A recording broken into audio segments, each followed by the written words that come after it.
বাংলাদেশের কারবালা হলো হাজার হাজার আলেম ওলামার উপরে 5ই মে শাপলা চত্বরে যে হাজার হাজার আলেমকে হত্যা করা হলো, গোটা মুসলিম মিল্লাতের উপরে এটা ছিল কারবালা। ঠিক কিনা বলেন? এটা ছিল কারবালা। আরো শুনবেন, 17 বছরের স্বৈরাচারী শাসক, এইটা ছিল আপনাদের উপরে, মানুষের উপরে কারবালা। আমার ভাইয়েরা, রাসূল সাল্লাল্লাহু আলাইহি ওয়াসাল্লাম 10 বছর মদিনা ইসলামী রাষ্ট্র পরিচালনা করে ওয়াফাত যখন রাসূলের হলেন, দুনিয়া থেকে যখন বিদায় হয়ে গেলেন, রাসূল সাল্লাল্লাহু আলাইহি ওয়াসাল্লাম 10 বছর ইসলামী রাষ্ট্র পরিচালনা করেছে। কয় বছর? 10 বছর। অনেকেই বলে ইসলামের রাজনীতি নাই। রাজনীতি যদি না থাকে, আমার প্রশ্ন, রাজনীতি যদি না থাকে, রাসূল 10 বছর রাষ্ট্র চালালেন কি দিয়া? বলেন তো, কি দিয়া চালাইছেন? তাইলে রাজনীতি নাই কে বলছে? আছে। কিন্তু এই টেন্ডারবাজি, সাদাবাজি এবং দলীয়পনার রাজনীতি কোরআন হাদিসে নাই। ঠিক কিনা বলেন? এই কোরআনে আল্লাহ তাআলা বলেছেন তিবিয়ানান লিকুল্লি শাই, তিবিয়ানান, খুলে খুলে বর্ণনা করে দিয়েছি, তোমার জীবনের যা প্রয়োজন সব এখানে আছে। সুবহানাল্লাহ বলবেন না? সব এখানে আছে। কি লাগবে আপনার? রাজনীতি, অর্থনীতি, সংস্কৃতি। ওই যে কালকে এক ভদ্রলোক বক্তব্য দিচ্ছে, হুজুরেরা নাকি সংস্কৃতি মানতে চায় না। কি সংস্কৃতি? বাউলের গান, লালনের গান, ভাটিয়ালি গান, অমুক গান, তমুক গান, হুজুরেরা নাকি সংস্কৃতি মানে না। আমি সবার প্রথম, আমার কথা হলো, আল্লাহ তাআলা আমার ব্যাপারে বলেছেন, আমি বলেছি যে আমি একজন মুসলিম, আল্লাহ এবং রাসূল আমার জন্য যে সংস্কৃতি দিয়েছে, মুসলিম হিসাবে এই সংস্কৃতি আমাকে ধারণ করতে হবে। ঠিক কিনা বলেন? এই সংস্কৃতির বিরুদ্ধে বেজাতীয় ভারত থেকে আমদানি করা, রাশিয়া থেকে আমদানি করা বেজাতীয় সংস্কৃতিকে কোন মুসলমান সাপোর্ট করতে পারে না। ঠিক কিনা বলেন? আপনি কথা বলতে হবে হুশ করে। কি বলেন? মাঝে তো ইমান চলে যাওয়ার কথাও থাকে, ইমানও চলে যায়, ওনার খোঁজ নাই। বেজাতির কাছে আমি কেন যাব? বেজাতি আমার কাছে আসবে। এই যে ফুটবল খেলা নিয়ে কি হচ্ছে দেশে, বেলাল্লাপনা। ফজরের নামাজে মুসল্লি মসজিদে 3 জন, মাঝে মাঝে পাওয়া যায় শুধু মুয়াজ্জিন নামাজ পড়ে। আমি কি অতিরিক্ত বাড়ায় বললাম না? অথচ এই মুসলমানের সন্তানেরা, নামধারী মুসলমানের সন্তানেরা সারা রাত লাইলাতুল ফুটবল খেলা দেখে কিনা বলেন? ফজরের নামাজ পড়ে মাথা নিচু করে মসজিদের সামনে দিয়ে যায়, তারপরেও নামাজ পড়ে না। এ জাতির কপাল কেমনে ভালো হবে বলেন? এটা নব্য কারবালা চলছে পৃথিবীর মানুষের উপরে। আফসোস, যারা ফিলিস্তিনের হাজার হাজার শিশু সন্তানকে ইয়াতিম করার, যাদের গায়ে ফিলিস্তিনের হাজার হাজার শিশু সন্তানের রক্ত লেগে আছে, যাদের গায়ে হাজার হাজার নারীর ইজ্জত, সম্মান, আবরুর লেগে আছে, তাদের পক্ষে মুসলমানের সন্তানরা স্লোগান দেয়। কয়েকদিন আগে দেখলাম মারামারি করছে। আফসোস, আফসোস, এ জাতির আফসোস। এ আফসোস রাখি কই? বেজাতিদের পিছনে ছুটে গেছে। সম্মানিত উপস্থিতি, তাইলে আমরা যেখানে ছিলাম সেটা হলো যে করিবুল বালা। রাসূল সাল্লাল্লাহু আলাইহি ওয়াসাল্লাম কয় বছর রাষ্ট্র পরিচালনা করেছে ভাই বলেন তো? 10 বছর। সন্দেহ আছে? পেশ করতে চাই, আল্লাহ যদি তৌফিক দান করেন। আর সেই কথাটা বলে নিই, যেটা হলো যে কথাগুলো বলা হবে সেগুলো আল্লাহ যেন সবার আগে আমাকে আমলের তৌফিক, এরপর আপনাদেরকে মানার নিয়াতে শোনার তৌফিক দান করেন। বলেন আমিন। পর্দার আড়ালের সম্মানিত মা এবং বোনেরা, আমি আপনাদের সামনে পবিত্র কোরআনুল কারীমের একটি আয়াতে কারীমা তেলাওয়াত করেছি। এই আয়াতে কারীমা আল্লাহ তাআলা বলছেন, পৃথিবীর মানুষরা যদি, পৃথিবীর নর এবং নারীরা যদি মহান আল্লাহ তাআলার কাছে সবাই মিলে প্রশ্ন করে যে আল্লাহ তাআলা, পৃথিবীতে অনেক ইবাদত রয়েছে, আমল রয়েছে, সেই অনেক ইবাদত এবং আমলগুলোর ভিতরে কোন আমলটি আপনি বেশি পছন্দ করেন? সম্মানিত ভাইরা, লক্ষ্য করেন, আমাদের দেশ সহ গোটা পৃথিবীতে একটি সরকার ব্যবস্থা চালু আছে। কেউ যদি সেই সরকারকে খুশি রাখতে চায়, তাহলে সচরাচর আমরা যেটা দেখি, ওই ব্যক্তিকে খুশি রাখার জন্য তিনি যা পছন্দ করেন সেটাই বলার চেষ্টা করেন। তাহলে কে খুশি হবে? সরকার প্রধান খুশি হবে বা ব্যক্তি গোষ্ঠী খুশি হবে। পৃথিবীতে বান্দার কাছে আল্লাহর চাইতে শ্রেষ্ঠ পৃথিবীতে আর কেউ নাই। এরপরে পৃথিবীতে যত মানুষ বলেন যাকে খুশি করা যায়, এগুলোর চাইতে বান্দার জন্য খুবই জরুরি একমাত্র শুধুমাত্র আল্লাহ রাব্বুল আলামিনকে ইবাদত বন্দেগী করে খুশি করা। বলেন সুবহানাল্লাহ। এটা যারা পারবে তারাই সফল। আল্লাহ তাআলার কাছে যদি আপনি আল্লাহকে বলেন, আল্লাহ কোন ইবাদত কোন আমল করলে পরে আপনি বেশি খুশি হন, আমি সেইটা করতে চাই। আল্লাহ তাআলা কোরআনে কারীমের আয়াতে কারিমা নাজিল করে সূরা সাফের 4 নম্বর আয়াতে বলেছেন, পৃথিবীর মানুষেরা যদি আল্লাহ তাআলার কাছে বলেন, আল্লাহ রাব্বুল আলামিন আমরা তো আপনার গোলাম বান্দা, সুতরাং বান্দা হিসেবে কোন আমলটা করলে পরে আপনি আমাদের প্রতি সন্তুষ্ট হবেন, আমাদের প্রতি আপনি সন্তুষ্ট হবেন, আমাদেরকে ভালোবাসবেন, কোন আমলটা আপনি বেশি পছন্দ করেন আমরা সেইটা করব। আল্লাহ রাব্বুল আলামিন কোরআনুল কারীমের সূরা সাফের 4 নম্বর আয়াত নাজিল করে দিয়ে तमाम পৃথিবীর মুমিনা নর এবং নারী, পৃথিবীর গোলাম এবং বান্দীদেরকে আল্লাহ তাআলা জানা দিয়েছেন, শোনো আমি আল্লাহ তাআলা সবচেয়ে যত ইবাদত আছে করবা এগুলো আমি পছন্দ করি, কিন্তু সবচেয়ে বেশি যে ইবাদতটা আমি পছন্দ করি সেইটা শোনো। আল্লাহ বলেন, ইন্নাল্লাহা ইউহিব্বুল্লাযীনা ইউকাতিলুনা ফী সাবিলিহি সাফফান কাআন্নাহুম বুনিয়ানুম মারসুস। সুবহানাল্লাহ বলেন।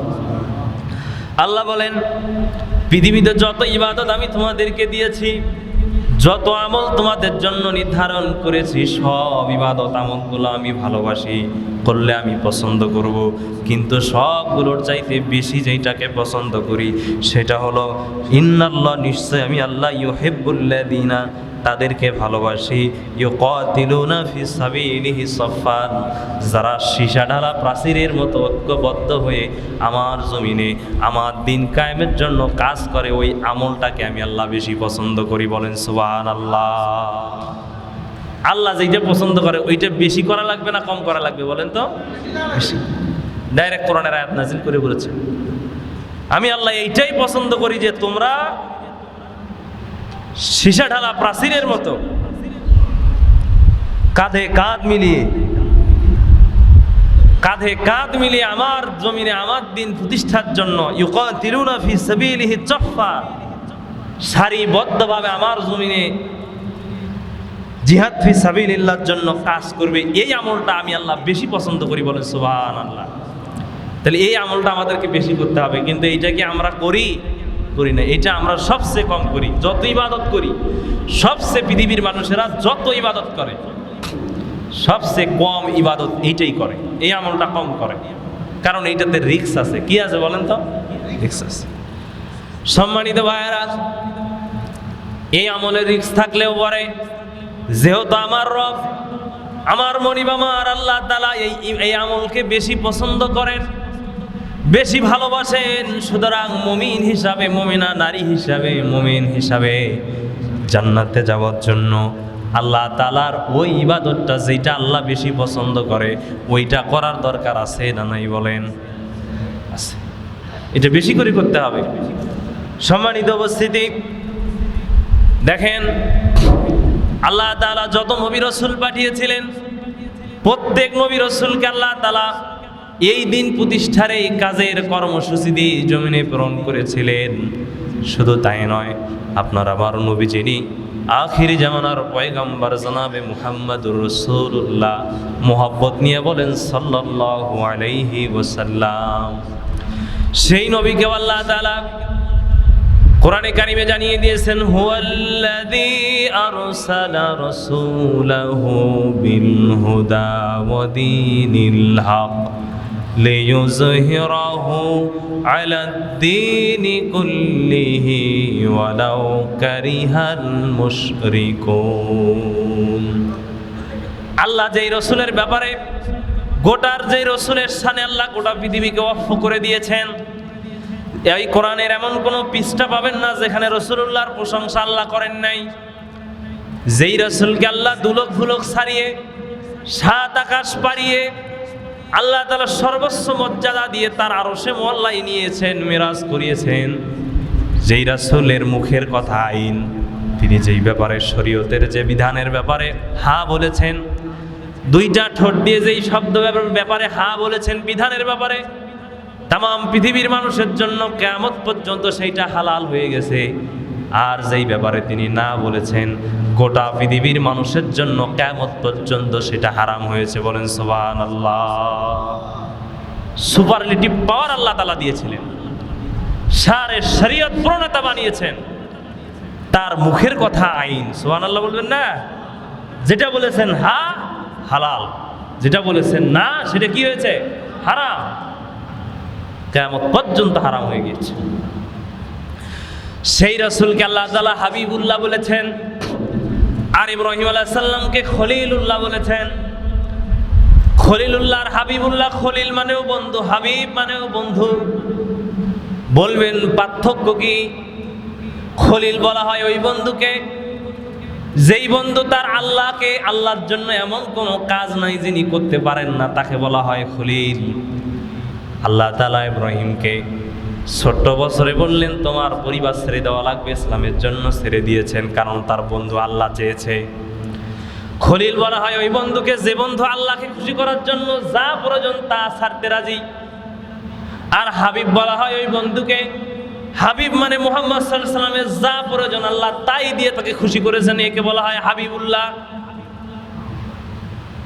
এত মান সম্মান দিলেন, ইজ্জত দিলেন, শান শওকত দিলেন, এত এত আল্লাহ তাআলা তাকে পাওয়ার মর্যাদা দিলেন, কিন্তু সেই নবীকে আল্লাহ দায়িত্ব দিলেন হুয়াল্লাযী আরসালা রাসূলাহু বিল হুদা ওয়া দীনিল হক।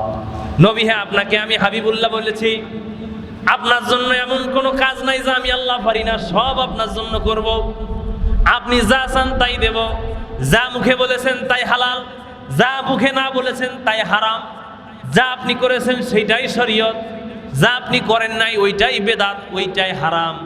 আমার ভাইয়ের আল্লাহ এত সম্মান দিয়ে রাসূলকে বললেন আপনাকে আমি এত সম্মান ইজ্জত দিলাম, দেওয়ার পরে আপনার যে কাজ হুয়াল্লাযী আরসালা রাসূলাহু বিল হুদা ওয়া দীনিল হক, এই জমিনে আপনাকে পাঠালাম, আপনার কাজই হলো এই জমিনে আমার দিন প্রতিষ্ঠা করা। বলেন সুবহানাল্লাহ। সেই দিন প্রতিষ্ঠা করতে গেলে হাদিয়া তোহফা আসে না ভাই বিপদ আসে? বিপদ আসে, কারণ আল্লাহ তাআলা এই আমলটাকে বেশি পছন্দ করেন। রাসূলের ওয়াফাতের পরে তার 4 খলিফার শাসন চলে গেল। শাসন চলে যাবার পরে এই আমলকে আল্লাহ যে যত ভালোবাসেন দেখেন, এই আমল রাসূলরা করেছেন, এই আমল গোটা নবী আলাইহিস সালামরা করেছেন, এই আমলটা 4 খলিফারা করেছেন। এরপরে যত আইম্মাস্তাইদিন এসেছে, মুফাসসিরিন এসেছে, রাসূলের ওয়াফাতের পরে তার প্রিয় নাতি ইমাম হুসাইন এবং হাসান এই আমলটা করার কারণে কারবালার ময়দানে মুসলমান নামধারী কিছু মুসলমানদের হাতে শহীদ হয়েছে। বলেন ঠিক কিনা? এই আমলের গুরুত্ব আছে। সম্মানিত ভাইয়েরা, এই যে মাস মুহররম মাস, আল্লাহ তাআলা কোন মাসের ব্যাপারে আল্লাহ তাআলা নিজের সাথে নিসবাত করে বলেন নাই যে এই মাসটা আমার, কিন্তু আল্লাহ তাআলা একটি মাস, এই যে মুহররমকে আল্লাহ তাআলা বলেছেন শাহরুল্লাহিল মুহররম, তার মানে মুহররম মাসটা হলো আমি আল্লাহর মাস। বলেন সুবহানাল্লাহ। এখন বলবেন যে 12 মাসের 1 মাস যদি আল্লাহর হয় তা আর বাকি 11 মাস কার? সবগুলোই আল্লাহর। কার বলেন তো? 11টি মাস, 12টি মাস আল্লাহ তাআলার, কিন্তু আলাদাভাবে খাস করে আল্লাহ তাআলা সর্বশ্রেষ্ঠ মর্যাদা সম্পন্ন মাস বানিয়েছেন মুহররম মাস। বলেন সুবহানাল্লাহ। আল্লাহ বলেছেন শাহরুল্লাহিল মুহররম, মুহররম আমি আল্লাহর মাস। শোনেন, যেই পৃথিবীর জায়গার সাথে, পৃথিবীর যত বই আছে, যেই বইয়ের সাথে আল্লাহর সম্পর্ক লেগেছে, আল্লাহ নিসবাত হয়েছে, সেইটার দাম বেড়ে গেছে। পৃথিবীতে তো লক্ষ কোটি কোটি ঘর আছে, আছে না? পৃথিবীতে লক্ষ কোটি কোটি ঘর আছে না? যতজন মানুষ ততজনের কয়টা করে ঘর? এই পৃথিবীতে যত ঘর আছে, কিন্তু কোন ঘরকে আল্লাহর ঘর বলা হয় নাই। একটি মাত্র ঘরকে আল্লাহ তাআলা বলেছেন বাইতুল্লাহ, তার মানে হলো আল্লাহ তাআলার ঘর। যার কারণে গোটা পৃথিবী থেকে লক্ষ লক্ষ মানুষ প্রতি বছর এই বাইতুল্লাহর দিকে দৌড়ায়। বলেন সুবহানাল্লাহ। আল্লাহর ঘর, দাম বেড়ে গিয়েছে। পৃথিবীতে হাজারো পুস্তক রয়েছে, বই রয়েছে, কিতাব রয়েছে, কিন্তু এই একটি কোরআন, যার ব্যাপারে বলা হয়েছে কিতাবুল্লাহ, আল্লাহর কিতাব, এই একটা কিতাব বাদ দিয়ে যত পৃথিবীতে কিতাব রয়েছে, গাদি গাদি কিতাব রয়েছে, কোনোটার দাম বেড়ে যায় নাই। পৃথিবীতে একমাত্র কোরআনকে আল্লাহ বলেছেন কিতাবুল্লাহ, এটা আমার কোরআন, আমার কিতাব। এই কিতাবুল্লাহ বলার কারণে গোটা পৃথিবীতে এই কোরআনের দাম কম না বেশি? বলেন কতটুকু বেশি? তুলনা করা যাবে। আর আল্লাহ তাআলা 12টি মাসের ভিতরে একটি মাসকে বলেছেন শাহরুল্লাহিল মুহররম। মুহররম হলো আমি আল্লাহর মাস। কত সম্মান এই মাসের! আল্লাহ তাআলা যত নবী আলাইহিস সালাম পাঠিয়েছিলেন, পূর্বের জাতিদেরকে পাঠিয়েছিলেন, প্রত্যেক নবী আলাইহিস সালামকে আল্লাহ তাআলা সাময়িক সময়ের জন্য কিছু বিপদ, মুসিবত, কিছু কষ্ট নবীদেরকে দিয়েছিলেন। বিপদ আপদ, মুসিবত, কষ্ট নবীদেরকে দিয়েছিলেন। যত বিপদ আপদ মুসিবত নবীদেরকে দিয়েছিলেন, সেই বিপদ আপদ মুসিবতগুলো আল্লাহ দূর করেছেন। বড় বড় বিপদগুলো সবগুলো এই মুহররমের 10 তারিখে। বলেন সুবহানাল্লাহ। যে সময়টা আপনারা পার করছেন খুবই গুরুত্বপূর্ণ সময়, খুবই গুরুত্বপূর্ণ সময়। খেলায় খেলায় পার করে দিলে বৃথা হয়ে যাবেন, আপনি দুর্ভাগা হয়ে যাবেন। মুহররম খুব গুরুত্বপূর্ণ মাস। লক্ষ্য করেন, এই পৃথিবীকে আল্লাহ যেই দিন বানিয়েছেন, সেই দিন আল্লাহ তাআলা, সেই দিনটা ছিল 10 মুহররম। এবং এই পৃথিবীকে আল্লাহ যেই দিন, এই পৃথিবীকে প্রলয় দান করে ধ্বংসলীলা করে দেবেন, কিয়ামত সংগঠিত করে দিবেন, সেই দিনটা হবে জুমার দিন। এবং সেই দিনটাও হবে ইয়াউমুল আশুরা, মানে হলো মুহররমের 10 তারিখ। বলেন সুবহানাল্লাহ। শুধু কি তাই? হযরতে আদম আলাইহিস সালামকে আল্লাহ যেই দিন বানিয়েছেন, বানিয়ে যেই দিন শরীরে রূহ দিয়েছেন, রূহ ফুঁকে দিয়েছেন, রূহ পাবার পরে আল্লাহ ইব্রাহিম আলাইহিস সালাম যেই দিন রূহ পেয়েছেন, সেই দিনটা হলো ইয়াউমুল আশুরা, মুহররমের দিন। এবং হযরতে আদম আলাইহিস সালামকে এবং আম্মা জান হাওয়া আলাইহিস সালামের তওবা আল্লাহ তাআলা যেদিন কবুল করে, তাদেরকে কবুল করেছেন, সেই দিনটাও হলো ইয়াউমুল আশুরা। বলেন সুবহানাল্লাহ। সুতরাং আমরা যারা আদমের সন্তান আর সন্ততি আছি, মা বোনেরা, আমরা কিন্তু সবাই আদমের সন্তান। হযরতে আদম এবং হাওয়া আলাইহিস সালামকে তাদের সাময়িক ভুলের সাধারণ গুনাহটা আল্লাহ যেই দিন ক্ষমা করে দিয়েছেন, সেই দিনটা হলো ইয়াউমুল আশুরা, আজকের দিনটা। আসেন না, আমাদের জীবনের কত গুনাহ খাতা আল্লাহর কাছে যদি আমরা তাওবা নসুহা করতে পারি, আল্লাহর কাছে আজকের দিনে ক্ষমা চাইতে পারি, ওই আল্লাহ কি আমাদেরকে ক্ষমা করতে পারেন না ভাই? অবশ্যই পারেন। এই জন্য আল্লাহ তাআলা যেন আমাদেরকে ক্ষমা করে দেন। বলেন আমিন। খুব গুরুত্বপূর্ণ এই দিন ইয়াউমুল আশুরা। সম্মানিত ভাইয়েরা, একটি ঘটনা বাদে, মুহররমের একটি ঘটনা বাদে সবগুলোই আনন্দের ঘটনা, খুশির ঘটনা। হযরতে নূহ আলাইহিস সালামকে আল্লাহ প্লাবন দিলেন, বন্যা দিলেন। যেই দিন তিনি পানি থেকে সরেজমিনে নেমে গেলেন, সেই দিনটা ছিল ইয়াউমুল আশুরা। তার মানে হলো মুক্তির সময়।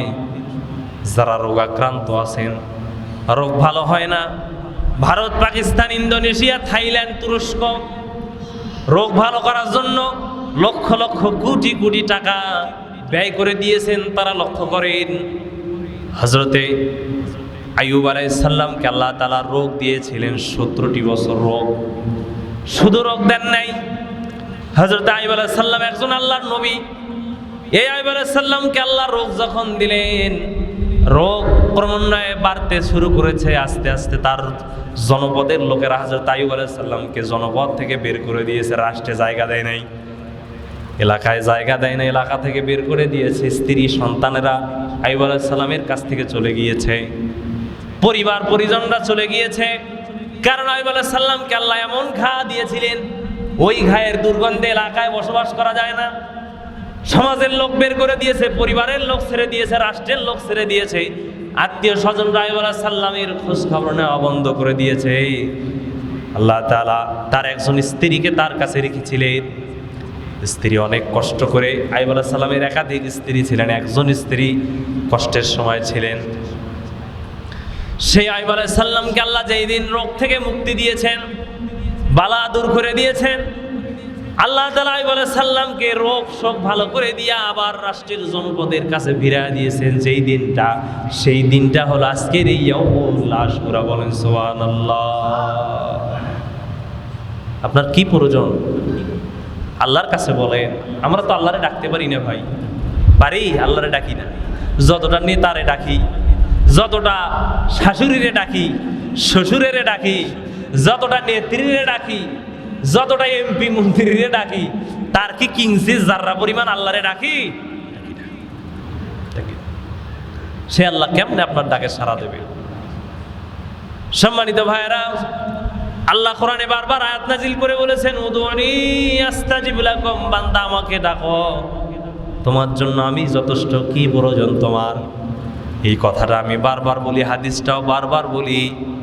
আল্লাহ রাসূল বুখারীতে হাদিস এসেছে, তোমার পায়ের যদি একটি জুতার ফিতাও প্রয়োজন হয়, সেটাও কার কাছে যাবা? আরো জোরে বলেন, কার কাছে যাবেন? আল্লাহর কাছে। কিন্তু আমরা কি আল্লাহর কাছে চাই? চাই না। এই জন্য আমরা যেন আল্লাহর কাছে বেশি বেশি চাইতে পারি, বলেন না আমিন। সম্মানিত উপস্থিতি, এইভাবে আল্লাহ তাআলা প্রত্যেক নবী আলাইহিস সালামদেরকে সাময়িক কিছু বিপদ বালা মুসিবত দিয়ে দিয়ে সেগুলো যেই দিন দূর করে দিয়েছেন, সেই দিনটা কোন দিন বলেন তো? ইয়াউমুল আশুরা, আজকের দিন। খুব গুরুত্বপূর্ণ একটি দিন। আল্লাহ রাসূল বলেছেন,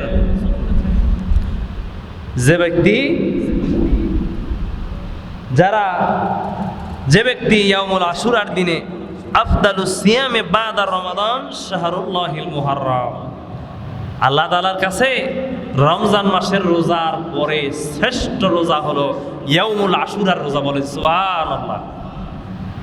1 বছরের গুনাহ মাফ। সুবহানাল্লাহ বলবেন না? সেটা যদি তওবা করে। এবার চিন্তা করার সুযোগ নেই যে নামাজ কালাম না বুঝছি, হারাম খাই, যা খাই, সুদ ঘুষ যা আছে আমার সাথে, হারাম নেতার পিছে ছুটি, হারাম দল করি, এগুলো করে একদিনে রোজা রাখলাম, কেন 10 দিন রোজা রাখছি, মনে করছে আমার সব গুনাহ মাফ। তাই কি? তওবা করা লাগবে। তওবা করে এগুলো ছেড়ে দিতে হবে, তারপরে নামাজ। সম্মানিত মা বোনেরা, আমাদের মা বোনদের ভিতরে এই গুণটা বেশি। তারা যাই করে করুক, কিন্তু রোজা রাখতে তারা পটু, ঠিক না? আলহামদুলিল্লাহ, এটা ভালো গুণ। কিন্তু মা, পাশাপাশি আপনার আরো যে বদগুণগুলো আছে, এগুলো ছেড়ে দিতে হবে। আল্লাহ তাআলা আমাদের মা বোনদেরকে এই বদগুণগুলো ছেড়ে দিয়ে রাসূলুল্লাহ এবং সাহাবায়ে কেরামদের স্ত্রীদের মতো তাদেরকে কবুল করুক, বলেন আমিন। সম্মানিত উপস্থিতি, ইয়াউমুল আশুরার সব ঘটনাগুলো আনন্দের, একটি ঘটনা শুধু কষ্টের বেদনার, সেটি হলো রাসূলের নাতি ইমাম হাসান এবং হুসাইন রাদিয়াল্লাহু তাআলা আনহুমা, দুইজনই কারবালার ময়দানে ইসলামকে দায়েম এবং কায়েম রাখার জন্য, ওই যে আমরা প্রথমে যে আমলের কথা বললাম, আল্লাহর কাছে সবচেয়ে প্রিয় আমল হলো, সেই প্রিয় আমলের নাম হলো সীসা ঢালা প্রাচীরের মতো ঐক্যবদ্ধ হয়ে তার জমিনে তার দিন কায়েমের কাজ করা। বলেন সুবহানাল্লাহ। এই কাজটা নবীরা করেছেন, সাহাবায়ে কেরামরা করেছেন, খোলাফায়ে রাশিদিনরা করেছেন, পরবর্তী যুগের প্রত্যেক ইমামরা করেছেন। ইমাম আজম আবু হানিফা করেছেন, হাম্বলি, শাফি, মালিকি, যত ইমাম আছে সবাই এই দিনের কাজ করেছেন। খালি আমরাই ফিরকাবাজি করে দৌড়ে আছি, ঠিক না বলেন? সম্মানিত উপস্থিতি, এইটার একটা নাম হলো কারবালা। কি নাম বলেন তো? কারবালা। কারবালা না, এটার মূলত সঠিক নাম হলো করিবুল বালা। করিব মানে হলো নিকটে, বালা মানে কি বলেন তো? মুসিবত, বিপদ নিকটে। এই কথাটা কোথায় বলেছিলেন? ইমাম হোসাইন রাদিয়াল্লাহু তাআলা আনহু যেদিন কারবালার মাঠে গেলেন, যাওয়ার পরে যখন খবর পেলেন ইয়াজিদের সৈন্যবাহিনী পুরা ফোরাতের তীর ঘেরাও করে ফেলেছে, যাইতে দেবে না, বাঁচতেও দেবে না, ছাড় দেবে না, তখন ইমাম হুসাইন রাদিয়াল্লাহু তাআলা আনহু কাফেলার ভিতরে যে তাঁবুর ভিতরে যে তার সাথে যে 40 জন পুরুষ তার সাথে যারা ছিল তাদের সঙ্গীদেরকে বললেন, করিবুল বালা, আমাদের নিকটে বিপদ, আমাদের খুব নিকটে। বিপদ আমাদের কোথায় বলেন তো? খুব নিকটে। সেখান থেকে নাম হয়েছে কারবালা। কি নাম হয়েছে বলেন তো? কারবালা। কার মানে হলো স্থান, বালা মানে হলো মুসিবত, দুঃখ, কষ্ট, বেদনা, কি বলা হয়? বালা। এখান থেকে কারবালা হয়েছে। পৃথিবীতে এই কারবালা প্রথম পৃথিবীতে ঘটেছিল হযরত আদম আলাইহিস সালামের 2 পুত্রের মাঝে। কুরবানির ঈদে আপনারা শুনলেন না, আল্লাহ তাআলা ওই হাবিল এবং কাবিলকে বলেছিলেন, একটা নারী নিয়ে তাদের ভিতরে দ্বন্দ্ব ছিল। কাবিল এবং হাবিলকে আল্লাহ তাআলা উদ্দেশ্য করে আদমের মাধ্যমে বলেছিলেন, তোমার 2 পুত্রকে কুরবানি দিতে বলো, যার কুরবানি কবুল হবে সে ওই মেয়েটাকে পাবে। সম্মানিত হাজিরিন, আল্লাহ কোরআনে আয়াত নাজিল করে বললেন, ইস কুরবানান ফাতুকাব্বালা মিনাল আখিরিন। আদমের 2 পুত্র কুরবানি দিল। কাবিল বলেছিল, আমার সাথে যে মেয়েটা এসেছে ওইটাই আমি নেব। তৎকালীন শরীয়ত ছিল, পৃথিবীতে তো আর কোনো মানুষ নেই। আদম আলাইহিস সালাম এবং হাওয়া আলাইহিস সালামের একবারে জমজ 2টা সন্তান হতেন, একটা ছেলে একটা মেয়ে। বিবাহের সিস্টেম ছিল, আগের বছরের ছেলের সাথে পরের বছরের মেয়ে, পরের বছরের মেয়ের সাথে আগের বছরের ছেলের বিবাহ দিতে হবে।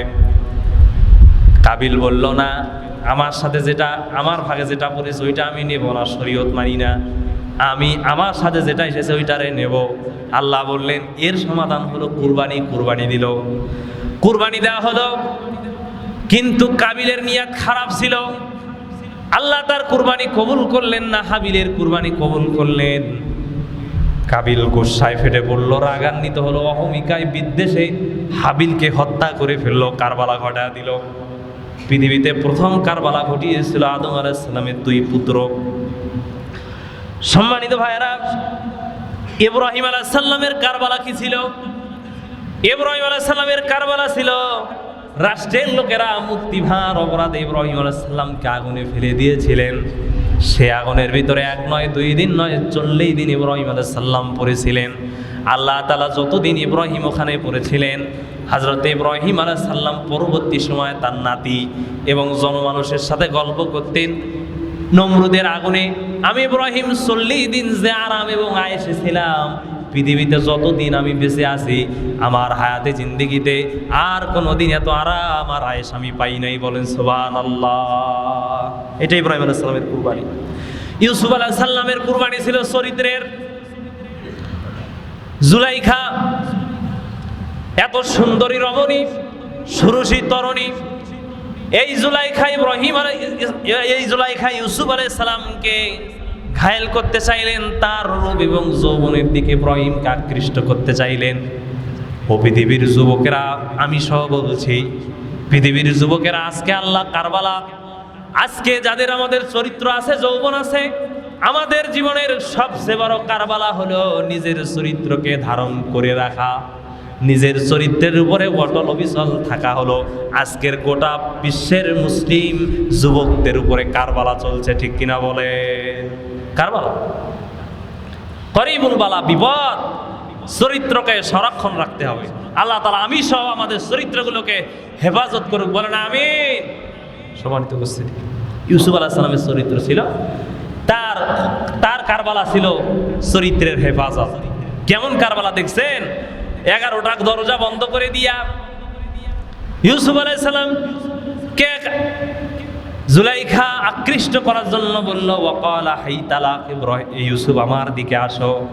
আমার ভাইরা বলেন তো দেখি, ইউসুফের যৌবন ছিল কিনা? এই কথা আওয়াজ দিলেন, ইউসুফ আলাইহিস সালামের যৌবন ছিল না? যৌবন প্রাপ্ত যুবক মানুষ ইউসুফ আলাইহিস সালাম, জুলাইখা কাপড় খুলে উলঙ্গ হয়ে বলতেছেন, ক্বালা হাইতালা, ইউসুফ আবার দিকে আসো। ইউসুফ আলাইহিস সালাম কিন্তু সেই দিন জুলাইখার কবলে পড়ে যেতেন যদি না আল্লাহ তাআলা ইউসুফ আলাইহিস সালামকে হেফাজত করতেন। আর ওখানে ইউসুফ আলাইহিস সালাম আল্লাহর সাহায্য চেয়েছিলেন। আল্লাহ তাআলার সঙ্গে সঙ্গে কোনো মুফাসসির বলেছে, পিতা ইয়াকুব ইউসুফকে বলতেছিলেন, বাবা এমন কাজ করো না যার কারণে আমার বংশে কালি লাগে। পিতার কণ্ঠ যখন শুনেছে, ইউসুফের হৃদয়ের বিবেক জাগ্রত হয়েছে। আবার কোন রিয়াতে বলেছেন, গায়েব থেকে আওয়াজ হয়েছে, ইউসুফকে বলা হয়েছে, তুমি যখন সাহায্য আল্লাহর কাছে চেয়েছো, তোমার কাজ হলো দরজার দিকে দৌড় দেওয়া বা বন্ধ 11টি দরজা খুলে দেওয়ার দায়িত্ব আমি আল্লাহর। বলেন সুবহানাল্লাহ। আজকের পৃথিবীর মানুষদেরকে এই কথা আমি বলতে চাই, ও যুবকেরা, আল্লাহর হারামের দিকে যেও না। আল্লাহ যেগুলো হারাম করেছে, হারাম থেকে দূরে থাকো। আমাকে সহ বলছি, আজকের হারাম থেকে যদি দূরে থাকতে পারেন, আপনার জীবনের যত রহমত বরকতের দরজা প্রয়োজন আল্লাহ আসমান থেকে সবগুলো ইউসুফ আলাইহিস সালামের মতো খুলে দেবে। বলেন সুবহানাল্লাহ। এটা কি আমাদের বিশ্বাস হয়? বিশ্বাস যদি হয় তাহলে হারামগুলো ছেড়ে দিতে হবে। সম্মানিত ভাইরা, নূহ আলাইহিস সালামের কারবালা ছিল সন্তান কেনান পানিতে ডুবে যাওয়া। এইভাবে আল্লাহ তাআলা কারবালার বন্যাগুলো অনেকগুলো এসেছে। বাংলাদেশের কারবালা হলো হাজার হাজার আলেম ওলামার উপরে 5ই মে শাপলা চত্বরে যে হাজার হাজার আলেমকে হত্যা করা হলো, গোটা মুসলিম মিল্লাতের উপরে এটা ছিল কারবালা। ঠিক কিনা বলেন? এটা ছিল কারবালা। আরো শুনবেন, 17 বছরের স্বৈরাচারী শাসক, এইটা ছিল আপনাদের উপরে, মানুষের উপরে কারবালা। আমার ভাইয়েরা, রাসূল সাল্লাল্লাহু আলাইহি ওয়াসাল্লাম 10 বছর মদিনা ইসলামী রাষ্ট্র পরিচালনা করে ওয়াফাত যখন রাসূলের হলেন, দুনিয়া থেকে যখন বিদায় হয়ে গেলেন, রাসূল সাল্লাল্লাহু আলাইহি ওয়াসাল্লাম 10 বছর ইসলামী রাষ্ট্র পরিচালনা করেছে। কয় বছর? 10 বছর। অনেকেই বলে ইসলামের রাজনীতি নাই। রাজনীতি যদি না থাকে, আমার প্রশ্ন, রাজনীতি যদি না থাকে, রাসূল 10 বছর রাষ্ট্র চালালেন কি দিয়া? বলেন তো, কি দিয়া চালাইছেন? তাইলে রাজনীতি নাই কে বলছে? আছে। কিন্তু এই টেন্ডারবাজি, সাদাবাজি এবং দলীয়পনার রাজনীতি কোরআন হাদিসে নাই। ঠিক কিনা বলেন? এই কোরআনে আল্লাহ তাআলা বলেছেন, তিবিয়ানান লিকুল্লি শাই, তিবিয়ানান, খুলে খুলে বর্ণনা করে দিয়েছি, তোমার জীবনের যা প্রয়োজন সব এখানে আছে। সুবহানাল্লাহ বলবেন না? সব এখানে আছে। কি লাগবে আপনার? রাজনীতি, অর্থনীতি, সংস্কৃতি। ওই যে কালকে এক ভদ্রলোক বক্তব্য দিচ্ছে, হুজুরেরা নাকি সংস্কৃতি মানতে চায় না। কি সংস্কৃতি? বাউলের গান, লালনের গান, ভাটিয়ালি গান, অমুক গান, তমুক গান, হুজুরেরা নাকি সংস্কৃতি মানে না। আমি সবার প্রথম, আমার কথা হলো, আল্লাহ তাআলা আমার ব্যাপারে বলেছেন, আমি বলেছি যে আমি একজন মুসলিম, আল্লাহ এবং রাসূল আমার জন্য যে সংস্কৃতি দিয়েছে, মুসলিম হিসাবে এই সংস্কৃতি আমাকে ধারণ করতে হবে। ঠিক কিনা বলেন? এই সংস্কৃতির বিরুদ্ধে বেজাতীয় ভারত থেকে আমদানি করা, রাশিয়া থেকে আমদানি করা বেজাতীয় সংস্কৃতিকে কোনো মুসলমান সাপোর্ট করতে পারে না। ঠিক কিনা বলেন? আপনি কথা বলতে হবে হুশ করে। কি বলেন? মাঝে তো ইমান চলে যাওয়ার কথাও থাকে, ইমানও চলে যায়, ওনার খোঁজ নাই। উনি সংস্কৃতির কথা বলতে গিয়ে ইসলামী সংস্কৃতি, বেজাতির কাছে আমি কেন যাব? বেজাতি আমার কাছে আসবে। এই যে ফুটবল খেলা নিয়ে কি হচ্ছে দেশে, বেলাল্লাপনা। ফজরের নামাজে মুসল্লি মসজিদে 3 জন, মাঝে মাঝে পাওয়া যায় শুধু মুয়াজ্জিন নামাজ পড়ে। আমি কি অতিরিক্ত বাড়ায় বললাম না? অথচ এই মুসলমানের সন্তানেরা, নামধারী মুসলমানের সন্তানেরা সারা রাত লাইলাতুল ফুটবল খেলা দেখে কিনা বলেন? ফজরের নামাজ পড়ে মাথা নিচু করে মসজিদের সামনে দিয়ে যায়, তারপরেও নামাজ পড়ে না। এ জাতির কপাল কেমনে ভালো হবে বলেন? এটা নব্য কারবালা চলতে পৃথিবীর মানুষের উপরে। আফসোস, যারা ফিলিস্তিনের হাজার হাজার শিশু সন্তানকে ইয়াতিম করার, যাদের গায়ে ফিলিস্তিনের হাজার হাজার শিশু সন্তানের রক্ত লেগে আছে, যাদের গায়ে হাজার হাজার নারীর ইজ্জত সম্মান আবরুর লেগে আছে, তাদের পক্ষে মুসলমানের সন্তানরা স্লোগান দেয়। কয়েকদিন আগে দেখলাম মারামারি করছে। আফসোস, আফসোস, এ জাতির আফসোস। এ আফসোস রাখি কই? বেজাতিদের পিছনে ছুটে গেছে। সম্মানিত উপস্থিতি, তাইলে আমরা যেখানে ছিলাম সেটা হলো যে করিবুল বালা। রাসূল সাল্লাল্লাহু আলাইহি ওয়াসাল্লাম কয় বছর রাষ্ট্র পরিচালনা করেছে ভাই বলেন তো? 10 বছর। সন্দেহ আছে? রাসূল সাল্লাল্লাহু আলাইহি ওয়াসাল্লাম 10 বছর মদিনার রাষ্ট্র পরিচালনা করলেন। ওয়াফাতের আগে রাসূল কারো নাম ঘোষণা করে যায় নাই। শোনেন, রাসূলের কথা আমি কিছুক্ষণ আগে বললাম, তিনি সারে শরীয়ত প্রণেতা। তার মুখের কথা আইন, তার মুখের কথা শরীয়ত বিধান। রাসূল যদি ওয়াফাতের আগে বলতেন, আমার জামাই হযরতে আলী আমার পরে ইসলামী রাষ্ট্রের প্রজাতন্ত্রের প্রধান হবে, সরকার ব্যবস্থার প্রধান হবে, আমার ভাইয়েরা বলেন তো দেখি, গোটা পৃথিবীর কোনো মানুষকে এর বিরুদ্ধে একটা টু শব্দ করার সাহস ছিল নাকি বলেন? রাসূল কি করে গেছিলেন? বলেন না, করছিলেন নাকি? করেননি। শুধু কি তাই? রাসূলের কন্যা মা ফাতেমা, উম্মাদ জননী মা ফাতেমা রাদিয়াল্লাহু তাআলা আনহা, রাসূল যদি বললেন আমার ইন্তেকালের পরে আমার মেয়ে ফাতেমা এই ইসলামী রাষ্ট্রের প্রধান হবে, নেতা হবে, ঠকাইতে পারতেন কেউ? কিন্তু রাসূল তো বলে দেন নাই। রাসূলের পরে সাহাবায়ে কেরামরা পরামর্শ করে হযরত আবু বকর রাদিয়াল্লাহু তাআলা আনহুকে ইসলামী খেলাফতের খলিফা নির্বাচন করেছে। হযরত আবু বকর রাদিয়াল্লাহু তাআলা আনহু চালিয়েছেন। এরপরে আবু বকর রাদিয়াল্লাহু তাআলা ওয়াফাতের পরে হযরত ওমর রাদিয়াল্লাহু তাআলা আনহু ইসলামী রাষ্ট্রের প্রেসিডেন্ট হয়েছেন। তিনি 10 বছরের বেশি রাষ্ট্র চালিয়েছেন। 10 বছরের বেশি রাষ্ট্র চালাবার পরে তিনি যেই দিন দায়িত্ব পেলেন, কে? হযরত ওমর। কে দায়িত্ব পেলেন? যেদিন দায়িত্ব পেলেন সেদিন বললেন, ফায়ুনি আতাতলুহা ওয়া রাসূল আতাতলুনার রাসূলা। তিনি যেদিন দায়িত্ব পেলেন তিনি বললেন, ফাইন ইত্তাল্লাহু ওয়া রাসূলি ফাইন সাদ্দাক্তা। জনসম্মুখে প্রথম দায়িত্ব পেয়ে হযরত ওমর ভাষণ দিলেন, ও আমার জাতির লোকেরা শোনো, আমি ওমর তোমাদের খলিফা নির্বাচিত হয়েছি। তার মানে আমি তোমাদের নেতা হই নাই। আমি ভুল করতে পারি, মানুষ হিসাবে আমার ভুল হবে। আমি যেগুলো ভুল করবো আমার ঘাড়ে ধরে আমি ওমরকে তোমরা সোজা করে দেবে। বলেন সুবহানাল্লাহ। আর এটা ছিল ইসলামী রাষ্ট্রের প্রেসিডেন্টের গুণ। নেতার ভুল ধরা যাবে না। আমাদের দেশে আছে কিনা বলেন? নেতার ভুল ধরলে পরেই মামলা হয় না? নেতারে যদি কিছু বলেন, উনি ইসলামের বিরুদ্ধে বলবে, নাস্তিক বললে পরে মামলা হয়। হয়েছে না বলেন? হয় না? অথচ ইসলামী রাষ্ট্রের প্রেসিডেন্ট তিনি বললেন, আমি যদি ভুল করি ঘাট ধরে আমার সোজা করে দেবেন। এটা ইসলাম শিখায় না। হযরত ওমরের পরে আসলেন হযরত উসমান রাদিয়াল্লাহু তাআলা আনহু। হযরত ওমর শাহাদাত বরণ করলেন, উসমান রাদিয়াল্লাহু তাআলা আনহু শাহাদাত বরণ করলেন। এরপরে হযরত আলী রাদিয়াল্লাহু তাআলা আনহু শাহাদাত বরণ করেছেন। কোন 4 খলিফা রাসূলের পরে 4 খলিফা রাসূলের 10 বছর, আর 4 খলিফা মিলে ইসলামী রাষ্ট্র চালিয়েছে 30 বছর। 10 আর 30 কত হয়? আরো জোরে বলেন, কত হয়? 40 বছর। ইসলামী রাষ্ট্র 40 বছর চলেছে।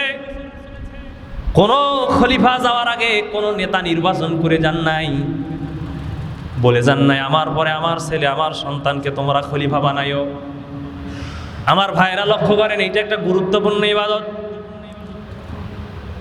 রাসূলের জামাই হযরত আলীর ওয়াফাতের পরে হযরত রাসূলের প্রিয় নাতি ইমাম হাসানকে সাহাবায়ে কেরামরা ইসলামী রাষ্ট্রের খলিফা বানালেন। খলিফা যখন বানালেন, আমিরে মুআবিয়া রাদিয়াল্লাহু তাআলা আনহু তার বায়াত নিলেন না, তাকে সমর্থন করলেন না। কেওয়াস তৈরি হলো। ইমাম হাসান রাদিয়াল্লাহু তাআলা আনহু তিনি অনেক শান্ত প্রকৃতির ছিলেন। তিনি চিন্তা করলেন, আমার কারণে ইসলামী রাষ্ট্রে গন্ডগোল তৈরি হলো, এটা মেনে নেওয়া যায় না, ফাসাদ মেনে নেওয়া যায় না। তিনি পদত্যাগ করে হযরত আমিরে মুআবিয়া রাদিয়াল্লাহু তাআলা আনহুকে ইসলামী রাষ্ট্রের খলিফা বানায় দিলেন, মানে সমর্থন নিয়ে বানায় দিলেন। সুবহানাল্লাহ বলেন। তাইলে নেতা নির্বাচন, ইসলামী রাষ্ট্রের পরিচালক নির্বাচন, এটা কি নফল না ফরজ বলেন তো? সম্মানিত ভাইয়েরা, আমিরে মুআবিয়া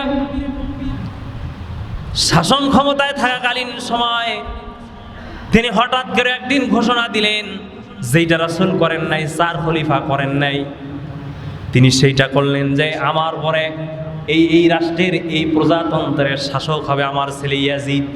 নাউজুবিল্লাহ বলবেন না? ইয়াজিদ ঘোষণা যখন দিলেন, সাহাবায়ে কেরাম বারবার আমিরে মুআবিয়ার কাছে যে এর ব্যাখ্যা চাইলেন। রাসূল তো বলে যান নাই, আলী বলে যায় নাই, ওমর বলে যায় না, আবু বকর কারো নাম বলে যায় নাই, প্রস্তাব করেছিলেন। আপনিও তেমন করতেন, কিন্তু আপনি ইসলামী রাষ্ট্রের সর্বপ্রথম বেদাত চালু করলেন, সর্বপ্রথম বেদাত চালু করলেন। আপনি নেতা তৈরি করে দিয়ে গেলেন, মানে নাম প্রস্তাব করে গেলেন। আমার ভাইয়েরা, আমিরে মুআবিয়া রাদিয়াল্লাহু তাআলা আনহু তিনি রাসূলের সাহাবী, তার ব্যাপারে আমরা বিশদগার করব না, করাও যাবে না, সম্মানের সাথে বলতে হবে। কারণ আল্লাহ কোরআনে কারিমে সাহাবায়ে কেরামদের ব্যাপারে বলেছেন, আল্লাহ তাআলা বলেছেন সাহাবায়ে কেরামদের ব্যাপারে, আল্লাহ সাহাবায়ে কেরামদের ব্যাপারে বলেছেন তাদের উপরে আল্লাহ সন্তুষ্ট, আল্লাহ ও তাদের উপরে সন্তুষ্ট। বলেন সুবহানাল্লাহ। সুতরাং কোন সাহাবায়ে কেরামের সমালোচনা করা যাবে না। কথা ঠিক আছে? করা যাবে, কোন সাহাবায়ে কেরামদের সমালোচনা করা যাবে না। আমিরে মুআবিয়া রাদিয়াল্লাহু তাআলা আনহু তিনি তখন যা বুঝেছিলেন, আমরা এতটুকুতেই থাকতে চাই। আমাদের দেশে কিছু লোক আছে আমিরে মুআবিয়া রাদিয়াল্লাহু তাআলা আনহুকে শিয়া বলেন, অনেক কিছু গালাগালি করেন। না ভাই, রাসূলের সাহাবীদের ব্যাপারে আল্লাহ কোরআনে আয়াত নাযিল করেছেন, রাদিতু, আল্লাহ নিজে সন্তুষ্ট। সুতরাং সাবধানে কথা বলতে হবে। সম্মানিত ভাইরা, আমিরে মুআবিয়া ইন্তেকালের পরে ইয়াজিদ ক্ষমতায় আসলো, অগণতান্ত্রিক ভাবে ক্ষমতায় আসলো, রাজতান্ত্রিক কায়েম করলো। হযরত ইমাম হাসান এবং হুসাইন রাসূলের কোলে কাকে চড়ে মানুষ হয়েছেন, যারা রাসূলের শাসন দেখেছে, আবু বকরের শাসন, ওমরের শাসন, আলীর শাসন দেখেছে। ইসলামী রাষ্ট্রে এত বড় একটা বিধান লঙ্ঘন করে, এত বড় একটি বিধান লঙ্ঘন করে নেতা নির্বাচন হলো। আপনারা বলেন তো, যার শরীরে রাসূলুল্লাহর রক্ত বিরাজমান করতেছে, তিনি কি এই অন্যায় মেনে নিতে পারে? আপনারা পারেন? আপনারা মানুষ, পৃথিবীর মানুষরা পারলেও পারে, কিন্তু রাসূলের আওলাদরা পারেনি। ইমাম হাসান বিরোধিতা করলেন। হুসাইন ছিলেন জালালি স্বভাবের। ইমাম হুসাইন রাদিয়াল্লাহু তাআলা আনহু সিংহের মতো গর্জে উঠে বললেন, ইয়াজিদ তোর সাথে আমার কোনো দ্বন্দ্ব নাই। জনগণ যদি ভোট দিয়া, রায় দিয়া, সমর্থন দিয়া রাসূলুল্লাহর প্রজাতন্ত্রের, ইসলামী সমাজতন্ত্রের নেতা তোমাকে নির্বাচন করে, আমার কোনো আফসোস নাই, আমাদের কোনো বাধা নাই। কিন্তু তুমি এই স্বৈরাচারী কায়দায়, তার মানে হলো রাজতান্ত্রিক কায়দায়, রাষ্ট্রের, ইসলামী রাষ্ট্রের রাসূলুল্লাহ যেই রাষ্ট্রের খলিফা ছিলেন, ওই রাষ্ট্রে আমরা 1 সেকেন্ড থাকতে দেব না। দ্বন্দ্ব লেগে গেল। ষড়যন্ত্র করে ইমাম হাসানকে শহীদ করা হলো, বাকি থাকলো হুসাইন রাদিয়াল্লাহু তাআলা আনহু। আমার ভাইয়েরা লক্ষ্য করেন, আমি এই ঘটনাটা বলতে চাই না, কারবালার মূল কথাগুলো বলতে চাই। ইমাম হুসাইন রাদিয়াল্লাহু তাআলা আনহু কুফা থেকে বারংবার চিঠি পাঠানো হচ্ছিল। কোন রিওয়ায়েতে এসে 1400 চিঠি ইমাম হুসাইনের দরবারে এসেছে। আবার কেউ বলেছেন 18,000 চিঠি ইমাম হুসাইনের দরবারে এসেছে কুফা থেকে। তিনি একজন সাহাবীকে, একজন সঙ্গীকে, ওয়াকিলকে পাঠালেন। ওখানকার পরিবেশ পরিস্থিতি আমাকে সবগুলো গোয়েন্দা বললেন, ওখানকার পরিস্থিতি আমাকে জানাও। এই যে মদিনার চাইতে আমার কাছে মনে হয় যদি ওইটা পরিবেশ অনুকূল হয়, আমি সেখানে যাব, কুফায় যাব। সাহাবায়ে কেরাম রাদিয়াল্লাহু তাআলা আনহু, রাসূলের যারা সাহাবী ছিলেন বিজ্ঞ, তারা ইমাম হুসাইনকে বললেন, ইমাম আপনার মদিনা ছেড়ে কোথাও যাওয়ার দরকার নাই। ইমাম হুসাইন রাদিয়াল্লাহু তাআলা বলেছিলেন, না, মদিনায় আমার কথা চলছে না, ইয়াজিদ শাসন কায়েম করে দিয়েছে, আমার বিরুদ্ধে বারবার সে কাজ করতেছে। কুফা যদি আমার জন্য অনুকূল হয় তাহলে আমি কুফায় যাব। ইমাম হুসাইন কুফার দিকে রওনা হয়েছেন। সম্মানিত ভাইয়েরা লক্ষ্য করেন, ইমাম হুসাইন রাদিয়াল্লাহু তাআলা কুফায় আসার সিদ্ধান্ত নিলেন। এরপরে ইয়াজিদ মূল নীল নকশাটা তৈরি করে দিলেন। আমার ভাইয়েরা লক্ষ্য করেন, এই যে ইয়াজিদ এই কারবালার ঘটনাকে প্রাচীন কাল থেকে আমাদের দেশ, ভারত উপমহাদেশে মানুষ একটা বইয়ের মাধ্যমে জানতো। সেই বইয়ের নাম কি? ভাই? বিশ্বাস সিন্ধু। কি নাম বলেন? নাম শুনছেন আপনারা? পড়ছেন? এই বিশ্বাস সিন্ধুতে ইমাম হুসাইন রাদিয়াল্লাহু তাআলা আনহুকে কালার করা হয়েছে এবং তার চরিত্রে কালিমা লেপন করা হয়েছে। তৎকালীন ইংরেজ সরকারেরা 1 নয় 2 নয় 4 লক্ষ কবি ভারত উপমহাদেশে ছাপিয়েছিল নিজের অর্থায়নে। আপনি হিসাব করেন, একটা কবি যদি 100 টাকায় বের করা যায়, মানে এই যে বিশ্বাস সিন্ধু বের করতে ছাপাইতে যদি 100 টাকা হয়, তাহলে 4 লক্ষ কবি ছাপাইতে কত টাকা লাগে? এত টাকা খরচ করে ইংরেজ সরকার বিশ্বাস সিন্ধু গোটা ভারত উপমহাদেশে সাপ্লাই দিয়েছে। কেন দিয়েছে? এই জন্য দিয়েছে, মুসলমানদের ভিতর থেকে কারবালার যে স্পিরিট রয়েছে, ইতিহাস রয়েছে, যে শিক্ষা রয়েছে, এটা যেন যদি আমরা ভুলে দিতে পারি তাদের ভিতর থেকে, তাহলে আজীবন আমাদেরকে এই দেশ ছেড়ে আর যাওয়া লাগবে না। ঠিক কিনা বলেন? 1 নয় 2 নয় 4 লক্ষ কবি ভারত উপমহাদেশে এই বিশ্বাস সিন্ধু ছড়িয়েছে। আর এই বিশ্বাস সিন্ধু কারবালার ইতিহাসকে বিকৃত করার জন্য তৎকালীন একজন সাহিত্যিক মীর মোশাররফকে টাকা খাওয়ায়া কারবালার মূল ইতিহাস বিকৃতি করে নবীর আওলাদ ইমাম হোসাইনের চরিত্রের উপরে কালিমা লেপন করেছে। বলেছে ইয়াজিদ আর হোসাইনের ভিতরে দ্বন্দ্ব ছিল বিবি জয়নবকে নিয়ে। আপনারা নাউজুবিল্লাহ বলবেন না? আপনারা কি বলেন? যে ইমাম হোসাইন রাসূলুল্লাহর কোলে কাকে চড়ে মানুষ হয়েছে, রাসূলুল্লাহর রক্ত যার শরীরে প্রবাহমান, যে ইমাম হোসাইনকে রাসূলুল্লাহ ইমাম হাসান এবং হোসাইনকে জান্নাতি সকল যুবকদের সরদার বলেছেন, সেই ইমাম হোসাইন কি দুনিয়ার একটা ঠুনকো নারীর প্রেমে পড়ে জীবন দেবে? এটা কি আপনারা বিশ্বাস করেন? তাহলে বিশ্বাস সিন্ধু কি লিখলো? ষড়যন্ত্র করে ইমাম হোসাইনের চরিত্রের উপরে কালিমা লেপন করলো। আমাদের দেশে রাজতন্ত্রের ধাজাধারী কিছু লোক এই বিশ্বাস সিন্ধু তেলাওয়াত করে। যদি বিশ্বাস সিন্ধুর বিরুদ্ধে বলেন, কিছু লোক মার মুখীয় আচরণ করে, আছে না? শোনেন, আমি বলি, চিন্তাকে পরিশুদ্ধ করেন, আকীদা পরিষ্কার করেন। এই বিশ্বাস সিন্ধু মুসলমানদের 4 আনা উপকার করে নাই। এই বিশ্বাস সিন্ধু পড়া দূরের কথা, এই বিশ্বাস সিন্ধু কেনারও প্রয়োজন নাই কোনো মুসলমানের। ঠিক না বলেন? কারণ এটা আমাদের ঈমান বিধ্বংসী। শোনেন, কারবালার ইতিহাস, এইটা হলো মূলত কারবালার মূল ইতিহাস। বিশ্বাস সিন্ধুকে তৈরি করে মুসলমানের ভিতর থেকে কারবালার যে স্পিরিট, যে শিক্ষা, এটাকে ভুলণ্ড করে দেওয়ার জন্য ইংরেজ সরকার পায়তারা করেছিল। আমার ভাইরা, জিহাদ ফি সাবিলিল্লাহ, আল্লাহ যেটা কোরআনে কারিমে বলেছেন, ইন্নাল্লাহা ইউহিব্বুল্লাযীনা ইউকাতিলুনা ফি সাবিলিল্লাহি সাফফা, আল্লাহ বলেছেন সবচেয়ে বেশি আমল পছন্দ করি আমি আমার রাস্তায় সীসাডালা প্রাচীরের মতো দাঁড়িয়ে, ঐক্যবদ্ধ হয়ে দাঁড়িয়ে কি করা? জিহাদ করা। এই স্পিরিটকে নষ্ট করে দেওয়ার জন্য, নস্যাৎ করে দেওয়ার জন্য আজও মুসলমানদের শিক্ষা ব্যবস্থায় এই মীর মোশাররফের কারবালা নামের ঘটনা দেওয়া আছে কি নাই বলেন? যেটা পড়ে আমরা কারবালার ভুল শিক্ষা পাচ্ছি। সম্মানিত ভাইরা, ইয়াজিদের সাথে তাইলে ইমাম হোসাইনের দ্বন্দ্ব কি নিয়েছিল? ইয়াজিদের সাথে ইমাম হোসাইনের দ্বন্দ্ব ছিল, ইয়াজিদ ক্ষমতায় চেয়ারে বসার পরে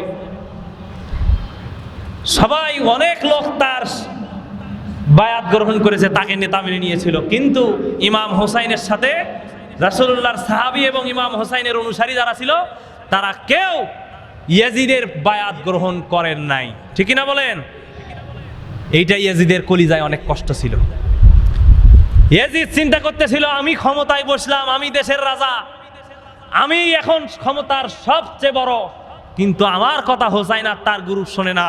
সুতরাং হোসাইনকে যে কোনো কায়দায় নির্মূল করতে হবে।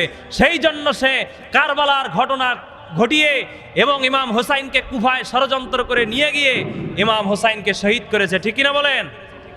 তাহলে ইমাম হোসাইনের সাথে ইয়াজিদের দ্বন্দ্ব কোনটা বলেন তো? বুঝে থাকলে বলেন, কি দ্বন্দ্ব ছিল? বায়াত গ্রহণ না করা, মানে নেতা হিসাবে ইয়াজিদকে স্বীকার না করা। এমন ইয়াজিদ পৃথিবীতে আছে কিনা বলেন? না, এমন ইয়াজিদ পৃথিবীতে আছে। ওনারে স্বীকৃতি দিল না জন্য বিরোধী দলকে দমন এবং নির্মূলের নীল নকশা তৈরি করে গোটা 17টি বছর যে কারবালা তৈরি করা হয়েছিল এটা জাতি বলে নাই, ঠিক কিনা বলেন? বিরোধী মত থাকবেই। এরা আর ইয়াজিদ পার্থক্য নেই। সম্মানিত উপস্থিতি, তাইলে ইমাম হোসেনের সাথে ইয়াজিদের দ্বন্দ্ব কি ছিল বলেন তো? বায়াত গ্রহণ না করা, মানে স্বীকৃতি না দেওয়া, এটাই ছিল দ্বন্দ্ব। ইমাম হোসেন রাদিয়াল্লাহু আনহু বুঝেছিলেন রাসূল যে ইসলামী খেলাফতের একটি গাড়ি নির্ধারণ করে গিয়েছিলেন, সেই গাড়ির ড্রাইভার ছিলেন স্বয়ং রাসূল, তারপরে চার খলিফা ছিল। কিন্তু ইমাম হোসেন দেখলেন ইয়াজিদ অগণতান্ত্রিক ভাবে ইসলামী রাষ্ট্রের ক্ষমতায় এসে রাজতন্ত্র কায়েম করে দিয়া সেই গাড়ির ড্রাইভার পরিবর্তন করে দিয়েছে। ইমাম হাসান আর হোসেন দেখতে পাচ্ছিলেন ইসলামী রাষ্ট্র নামক গাড়িটি খাদে পড়ে যাচ্ছে। সুতরাং যখন ইমাম হাসান আর হোসেন দেখলেন ইসলামের উপরে বিপদ এসেছে, রাষ্ট্রের উপরে বিপদ এসেছে, ইমাম হোসেন সিংহের মতো গর্জন দিয়ে ইয়াজিদের সাথে বিরোধিতায় লিপ্ত হয়ে পড়লেন। ও বাংলার মুসলমানেরা, আজকে ইসলামের গায়ে কতভাবে আঘাত দেওয়া হয়, ইসলামের কত বিধান অলঙ্ঘন করা হয়, কিন্তু মুসলমানেরা মসজিদে বসে তাসবিহ তাহলিল ইল্লাল্লাহর জিকিরের তালিম দেয়, তারপরেও জালিমের বিরুদ্ধে একটি হুঙ্কারও দেয় না, ঠিক কিনা বলেন? এটা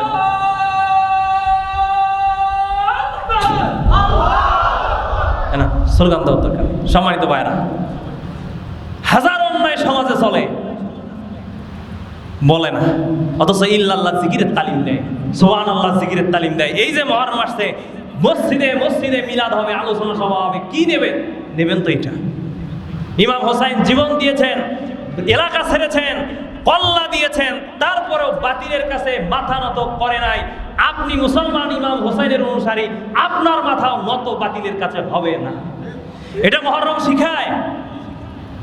কিন্তু বাতিলের সাথে সুর মিলায়া মনে করছেন আর ঘোষণা দেয় আমরাই হোসাইনের অনুসারী, আর কেউ নাই, সব এজিদি মুসলমান। আফসোস, মিলাদ করলেই যদি আর কিয়াম করলেই যদি ইমাম হোসাইনের অনুসারী হওয়া যেত, তাইলে ইমাম হোসাইনকে কি মাথা কল্লা দেওয়া লাগতো? ইসলাম আমার ভাইরা, এরপরে আসেন কেন ইয়াজিদকে ইমাম হোসাইন মেনে নিলেন না? প্রশ্ন আসতে পারে। ইমাম হোসাইন তো পারতেন ইয়াজিদকে নেতা মেনে নিতে দোষ ছিল, কিন্তু কেন মেনে নিলেন না? শোনেন, আজকের পৃথিবীতে আমাদেরকে বলা হয় এত গন্ডগোলের দরকার কি, এত রিক্সে যাওয়ার দরকার কি, মেনে নিতেই তো হয়। এগুলো বলে কিনা মানুষ, বলে কিনা বলেন তো? কেন মেনে নিলেন না, আমরা কেন মানি না? শোনেন, ইমাম হোসাইনকেই প্রস্তাব তো আজকের পৃথিবীর মানুষেরা আমাদেরকে দেয়, অথচ রাসূলের সাহাবীরা ইমাম হোসাইনকে যে বললেন, ইমাম আপনি যদি ইয়াজিদের নেতৃত্ব মেনে নেন, তার হাতে বায়াত নেন, তাকে নেতা স্বীকার করে নেন, তাহলে তো এত গন্ডগোল ইসলামী রাষ্ট্রে হয় না, আপনি মেনে নেন। ইমাম হোসাইন বললেন, শোনো রাসূলের সাহাবীরা, আল্লাহর রাসূল চলে গিয়েছে, আমার নানাকে আমি দেখেছি, আমি 4টা কারণে ইয়াজিদের নেতৃত্ব গ্রহণ করব না। কয় কারণে? 4 কারণে ইয়াজিদের নেতৃত্ব গ্রহণ করব না। 1 নাম্বার হলো, যদি আমি ইয়াজিদের নেতৃত্ব গ্রহণ করি, ইয়াজিদের হাতে বায়াত গ্রহণ করি, কিয়ামত পর্যন্ত যোগ্য লোক খলিফা হতে পারবে না।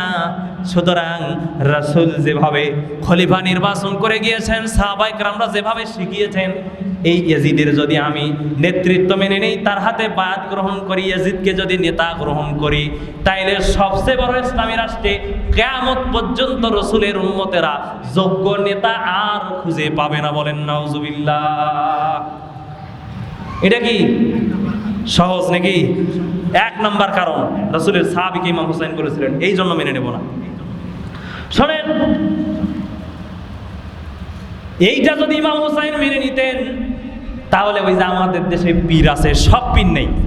দেখেন না ভাই, কত দরগার কত পীর আছে না ভাই? দেখেন পীর সাহেব মারা গেছে, ভালো কথা, কিন্তু ওই গদিতে পীরের মারা যাওয়ার পরে ওর বেটা নামাজ পড়ে পড়ুক, না পড়ে না পড়ুক, ইসলাম বোঝে বুঝুক, না বোঝে না বুঝুক, ওই স্বৈরতান্ত্রিক কায়দায় ওই রাজতন্ত্রের ফতোয়া নিয়া পীরের ছেলে গদিতে গদ্দিনসীন পীর আছে কিনা বলেন? এটা রাজতন্ত্র। এটা কি তন্ত্র বলেন তো? এটা রাজতন্ত্র। ইসলাম এটাকে হারাম করেছে। তাইলে নেতার বেটাই শুধু নেতা হয়, আর বাহিরে কেউ নেতা হয়? দেখেন আপনারা, দেখেন এই যে দুনিয়াবি যত দল আছে, লেনিনের আদর্শ, কার্ল মার্কসের আদর্শ, যত আদর্শ আপনি দেখেন আমি ভুল বলিনি। চিন্তা করে দেখেন, এই রাজতন্ত্র আজকেও আছে, তারা গণতন্ত্রের সবক আলেমদেরকে শিখায়, ইসলামপন্থীদেরকে গণতন্ত্রের সবক শিখায়, অথচ তাদের ভিতরে এই রাজতন্ত্র কায়েম আছে। ঠিক কিনা বলেন? দেখেন, নিজের পরিবার বাহিরে আর নেতা হয় না, হয় নাকি? অথচ মুসলমানদেরকে তারা গণতন্ত্র শিখায়। মুসলমানদের ভিতরেই তো মূল গণতন্ত্র আছে, যার কারণে নেতার বেটা নেতা হয় না। হয়? সম্মানিত ভাইরা, তাইলে 1 নম্বর কারণ ইমাম হোসেন বললেন, যদি আমি ইয়াজিদের নেতৃত্ব মেনে নেই তাহলে ইসলামী রাষ্ট্রে আর কিয়ামত পর্যন্ত যোগ্য নেতা হবে না, নেতা অযোগ্য লোকেরা নেতা হবে। আজকে কি হয়েছে কিনা পৃথিবীতে বলেন তো? সব অযোগ্য নেতা বসে আছে। 2 নম্বর ইমাম হোসেন বললেন, 2 নম্বর কারণ হলো রাজতন্ত্র হলো বাক স্বাধীনতা থাকে না। রাজতন্ত্র হলে কি স্বাধীনতা থাকে না? বাক স্বাধীনতা মানে মত প্রকাশের স্বাধীনতা থাকে না। আপনি অন্যায় করবে, অন্যায় বলতে পারবেন না, গুম হবেন, আপনারে মারে ফেলবে, আপনারে আর পাওয়া যাবে না। ঠিক কিনা বলেন? এই জন্য ইমাম হোসেন বললেন এটা 2 নম্বর কারণ। 3 নম্বর কারণ হলো খলিফাগণ রাষ্ট্রের একটি টাকাতেও হাত দেবে না যতদিন রসুল এবং আজও চালু আছে ইসলামপন্থীদের ভিতরে যিনি আমির নির্বাচন হয়। ইসলামপন্থীদের ভিতরে আপনি লক্ষ্য করেন, যিনি দলের প্রধান হয় বা যিনি প্রধান হয় তিনি কোনো হাত দেয় না অর্থতে। এই যে মসজিদের খতিব সাহেব, এই খতিবের কাছে কি টাকা পয়সা থাকে নাকি? থাকে? কারণ কেন থাকে না? ইমামের চাইতে আপনারা তো ইমাম যখন নিছেন, ইমামের বাড়ি ঘর বউ সোল একেবারে জুব্বা আল খাল্লা বাইর ভিতর সব দেখে নেন নাই? তারপরে এই ইমামের কাছে টাকা রাখেন না। কেন রাখেন না? কারণ হলো যিনি ইমাম হবে, নেতা হবে, তার কাছে রাষ্ট্রের টাকা থাকা যাবে না। ইমাম হোসেন বলল 3 নম্বর কারণ হলো যিনি রাষ্ট্রের নেতা হবে, রাসূল সহ 4 খলিফার কেউ রাষ্ট্রের টাকায় হাত দেয় নাই, কিন্তু যখন রাজতন্ত্র হবে রাজতন্ত্রের সকল কাজ ওই নেতার নেতৃত্বেই হবে। সুতরাং আর স্বচ্ছতা থাকবে না। আমি রসুলের আওলাদ কোনোদিন এইটা মেনে নিতে পারি না, সেই জন্য আমি ইয়াজিদের নেতৃত্ব গ্রহণ করব না। বলেন নাউজুবিল্লাহ। এরপরে হলো 4 নম্বর যে কারণটা ইমাম হুসাইন বললেন, 4 নম্বর কারণে আমি এই জন্য নেব না, রাজতন্ত্র হলো রাজতন্ত্র এমন এক আইন, রাজতন্ত্র এমন এক বিধান, যে বিধান আল্লাহ রসুল এর কোনো বিধান বাতরায়া যান নাই। গেছেন নাকি? রাসূলের যুগে বা রাসূলের যুগে ওহী আসা পর্যন্ত পৃথিবীতে কোথাও রাজতন্ত্রের শাসন ছিল? এই রাজতন্ত্র কেমনে চলবে এর কোনো দিক নির্দেশনা কি কোরআন হাদিসে আছে? নাই। সুতরাং ইমাম হোসেন বললেন 4 নম্বর কারণ, আল্লাহ এবং রসুল রাজতন্ত্রের ব্যাপারে কোনো নিয়ম পদ্ধতি কোরআন হাদিসে দেন নাই। সুতরাং এই বেদাতকে আমি কখনো ইমাম হোসেন মেনে নেব না, নেব না, নেব না। ঠিক কিনা বলেন? এই 4 কারণে ইয়াজিদকে নেতা না মানার কারণে কারবালায় ইমাম হোসেনকে কল্লা দিতে হয়েছে। আর আমাদের দেশের বিশ্বাস সিন্ধু পড়নেওয়ালা হুজুরেরা, খানকায় বসে থাকা হুজুরেরা তালিম দেয়, তরবিয়ত শিখায়, ইমাম হুসাইনের চরিত্রের উপরে কালিমা লেপন করে যে ইমাম হোসেনের সাথে ইয়াজিদের দ্বন্দ্ব ছিল নারী নিয়া। আপনারা কি বলেন? নারী নিয়া না। এই 4টি কারণ ছিল।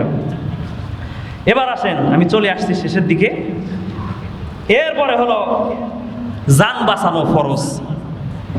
আমাদের দেশে আছে না? এইটা আমাদের হুজুরদের উপরে বেশি। জান বাঁচানো ফরজ। কি ভাই বলেন তো, জান বাঁচানো ফরজ না ইমান বাঁচানো ফরজ? ইব্রাহিম আলাইহিস সালামকে নমরুদ আগুনে ফেলেছে। ইব্রাহিম যদি চাইতেন সেদিন জান বাঁচাইতে পারতেন কিনা? কিন্তু আমাদের জাতির পিতা ইব্রাহিম কি জান বাঁচাইছে না ইমান বাঁচাইছে? ইমান বাঁচাইছে। সুতরাং ইব্রাহিমের সন্তান হিসাবে মা বোনেরা, জান বাঁচানো ফরজ না। জান বাঁচানো যদি ফরজ হতো, হযরতে সুমাইয়া রাদিয়াল্লাহু তাআলা আনহা সেই দিন আবু জেহেলের সামনে জান বাঁচাতো, ইমান দিয়ে জীবন দেওয়া লাগতো না। ঠিক কিনা বলেন? সুতরাং আমাদের পূর্ব উত্তরসূরিরা ইমান বাঁচিয়েছেন, জান বাঁচাননি। আজকে যারা এই স্লোগান দেন আর বলেন যে সব জায়গায় সব কথা বলা যায় না, সব জায়গায় সব কাজ করা যায় না, সব সময় সব কথা বলা যায় না, সব কাজ করা যায় না, তারা টাটকা মুনাফিক। ঠিক কিনা বলেন? আপনি যতই কারবালায় ইতিহাস পড়েন আর মিলাদ পড়েন আর যতই দোয়া করেন, আপনার একটা দোয়া কবুল হবে না। আপনি বলেছেন জান বাঁচানো ফরজ, কে বলেছেন? শোনেন, জান বাঁচানো ফরজ নয়, ইমান বাঁচানো ফরজ। এরপরে আসেন, হোসাইনের রক্ত দিয়া ইমাম হোসাইন 2টা ফতোয়া লিখে গেছেন। কয়টা ফতোয়া? আজকে তো ফতোয়ার হিসাব নাই। কত হুজুর কত কায়দায় ফতোয়া দেয়। হুজুর আর দেওয়া লাগে না ভাই। ওই যে আমি শুনছিলাম ওই ছোটবেলায় ওই কোন আমাদের উস্তাদ বলছিল যে এটা ফায়সা কথা নাই বলি, ওই যে গ্রাম অঞ্চলে ভাই বলেন তো, ওই যে গরু যে দুধ দেয়, আচ্ছা গরু তো 2 প্রকার, একটা হলো ষাঁড় গরু আর একটা গাই গরু। বলেন তো ভাই কোনটা দুধ দেয়? এই কয়জনে বললেন কোনটা দুধ দেয়? গাই গরু দুধ দেয় না? তো গাই গরুই দেয় দুধ। ইতিহাসের নিয়ম হলো গাই গরুই দেবে দুধ, কিন্তু এখন মাঝে মাঝে দেখি গাই গরু দুধ দেয় না, এরে গরু দুধ দেয়। একটু আশ্চর্য হয়েছেন নাকি? এরে গরু দুধ দেয় মানে কি? শোনেন, কোরআন হাদিসের ফতোয়া দেওয়ার কথা ছিল, কোরআন হাদিস যারা বোঝে হুজুরেরা ফতোয়া দেওয়ার কথা ছিল, ঠিক না বলেন? কিন্তু এখন আর হুজুরেরা ফতোয়া দেখা লাগে না। দাড়ি মোছ সফাং শার্ট প্যান্ট টাই পরে আছে, বিসমিল্লাহ শুদ্ধভাবে বলতে পারবে না, ওই বলে অমুক মুনাফিক অমুক কাফের, ঠিক না বলেন? আস্ত শয়তান, আস্ত শয়তান। তখন হাসি, আর কিছু বলি না। ইমাম হোসাইন রক্ত দিয়ে 2টা ফতোয়া লিখে গেছেন। 1 নাম্বার হলো ইসলামী খেলাফত ছাড়া, ইসলামী খেলাফত ছাড়া আর কোনো আইন পৃথিবীতে জায়েজ নাই। এইটা হলো ইমাম হোসাইনের রক্ত দিয়ে একটা ফতোয়া। 2 নম্বর ফতোয়া ইমাম হোসাইন লিখেছেন, সেটা হলো যে যতটুকু দ্বীন এবং কোরআনের জ্ঞান অর্জন করেছ অতটুকুই মানুষের কাছে প্রচার করে দিবেন। ওর যার্রা পরিমাণ দুনিয়ার স্বার্থ ক্ষমতা পদ পদলোভের জন্য ওই ইলমকে গোপন করবেন না। ইমাম হুসাইন রাদিয়াল্লাহু তাআলা কারবালার ময়দানে 2টা রক্ত দিয়া 2টা ফতোয়া এই নবীর উম্মতদেরকে শিখাছেন। ইলম যে যতটুকু জানেন ওইটা প্রচার করে দেবেন। কোনো কালের জন্য কোনো জীবনের মায়া, কোনো মহাব্বত, কোনো দুনিয়ার ক্ষমতা বা প্রতিপত্তি লোভের জন্য এই যে ইলমকে গোপন করা যাবে না, ঠিক কিনা বলেন? আছে না ইলম গোপনকারী? আমার ভাইরা, শেষ কথা বলি, এই যে ইমাম হোসাইন রক্ত দিয়া 2টা ফতোয়া লিখলেন, এই ফতোয়ার ফলাফল কি হলো শোনেন। এই ফতোয়ার ফলাফল হলো 1831 সনে বালাকোটের রণাঙ্গনে 6000 আলেম শহীদ হয়েছে। এইটা হলো ইমাম হোসাইনের রক্ত দিয়া ফতোয়ার ফলাফল। শুধু কি তাই, মিশরের ইখওয়ানুল মুসলিমের নেতা শহীদ ইমাম হাসানুল বান্না, তিনি এই যে এইটা হলো ইমাম, তার যে শহীদ, তিনি ফাঁসির মঞ্চে গিয়েছেন, ইসলামের কারণে গিয়েছেন। এইটা হলো ইমাম হোসেনের রক্তে লেখা ফতোয়ার দলিল। শুধু কি তাই, 50 বছর কোরআনের তাফসীর কারককে দুনিয়া থেকে বিদায় করে দেওয়া হয়েছে। এইটা হলো, তারপরেও জালিমের কাছে মাথা নত করেন নাই। এইটা হলো ইমাম হোসাইনের রক্তে লেখা ফতোয়ার দলিল। আমার ভাইয়েরা, শেষ কথা শোনেন, মা বোনেরা, শেষ কথা বলে যাই। শেষ কথাটা আমি এইভাবেই শেষ করতে চাই। মা বোনেরা লক্ষ্য করেন, মুসলমানেরা লক্ষ্য করেন, কিয়ামতের কঠিন দিনে আপনার আমার নবী, যেই নবীর সাফায়াত ছাড়া, সুপারিশ ছাড়া আমরা কেউ জান্নাতে যেতে পারবো না। পারবেন নাকি?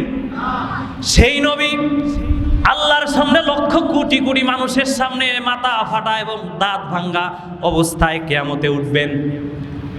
রসুলের প্রিয় নাতি ইমাম হুসাইন রাদিয়াল্লাহু তাআলা আনহু উঠবেন, কল্লা ছাড়া দেহটা উঠে যাবে, বডিটা উঠবে, কল্লা নাই। হযরতে সুমাইয়া রাদিয়াল্লাহু তাআলা শাহাদাত অবস্থায় উঠবেন। রসুলের প্রিয় চাচা আমির হামজা রাদিয়াল্লাহু তাআলা আনহু, তিনি বুক ফাড়া অবস্থায় উঠবেন, বুকের ভিতরে কলিজা থাকবে না। ও নবীর উম্মতেরা, মুহররম আসলো গেল, কত মুহররমে কত মিলাদ, কত খতম, কত দোয়া, কত ওয়াজ শুনলেন। ও নবীর উম্মতেরা, এবার জবাব চাই। রসুল যদি দাঁত ভাঙ্গা অবস্থার মাথা ফাটা অবস্থায় ওঠে, রসুলের আওলাদ ইমাম হোসাইন যদি কল্লা ছাড়া ওঠে, রসুলের চাচা আমির হামজা যদি কলিজা ছাড়া বুক ফাড়া অবস্থায় ওঠে, রসুলের সাহাবারা যদি দান দান শহীদ অবস্থায় ওঠে, বুকে যদি খজরের দাগ নিয়ে ওঠে, সুমাইয়া একটা মহিলা মানুষ যদি শাহাদতের দাগ নিয়ে ওঠে, ও নবীর উম্মতেরা, ওই নবীর দিন ধর্ম কোরআন হাদিস এখনো আছে। ওই কোরআন প্রতিষ্ঠার জন্য আপনি কয়দিন কষ্ট করেছেন? কয়দিন আপনি জেলে গিয়েছেন? কয়দিন আপনি নির্যাতিত হয়েছেন? রাসূল যদি কিয়ামতে দাস ছাড়া ওঠে, দান দান শহীদ অবস্থায় ওঠে, হোসাইন যদি কল্লা ছাড়া ওঠে, এরপরে যদি রসুলের চাচা যদি কলিজা ছাড়া ওঠে, কিয়ামতের দিনে এমন নাদোষ নদোষ চেহারা নিয়ে কি রসুলের সামনে দাঁড়াইতে একটু লজ্জা লাগবে না? লাগবে না? লাগবে কিনা বলেন? অবশ্যই লাগবে। রাত যদি রসুল বলে, কেরে উম্মত, আমার মাথা ফাটা, দাঁত ভাঙ্গা, হোসাইনের কল্লা নাই, এরপরে চাচার কলিজা নাই, সুমাইয়ার গায়ে শহীদের রক্ত, তাইলে তোর গায়ে কি? সেদিন কি জবাব দেবেন? সেদিন রাসূলের সুপারিশ পাওয়া যাবে? সুতরাং কারবালার মূল শিক্ষা হলো এই নবীজি নাই, ইমাম হুসাইন নাই, আল্লাহর নবীজির রেখে যাওয়া কোরআন এবং সুন্নাহ রয়েছে। সেই কোরআন এবং সুন্নাহ প্রতিষ্ঠার জন্য জান, রক্ত, জীবন, এরপরে যা লাগে তাই দিতে হবে। রাজি আছি আমরা? আল্লাহ তাআলা আমাদেরকে কবুল করুক। এটা যদি নিতে পারেন তাইলে মূল কারবালার শিক্ষা নিয়েছেন, তাছাড়া এগুলো সব ধাওতাবাজি। সম্মানিত ভাইরা, আল্লাহ আমাদেরকে কবুল করুক, আমিন। সবার উপস্থিত একটি এলান শুনি। চত্রা মাদক বিরোধী ঐক্য পরিষদের আয়োজনে মাদক দ্রব্যের অপব্যবহার ও অবৈধ পাচার বিরোধী আন্তর্জাতিক দিবস উপলক্ষে আবু সাইদ চত্বরে হতে আজ বাদ মাগরিব একটি র্যালি আয়োজন করা হয়েছে। যাদের সুযোগ আছে এই র্যালিতে থাকবেন এবং সরকার বাহাদুরকে জানা দেবেন আমরা মাদকের বিরুদ্ধে। ঠিক কিনা বলেন? জি, যারা সুযোগ আছে থাকবেন ইনশাআল্লাহ।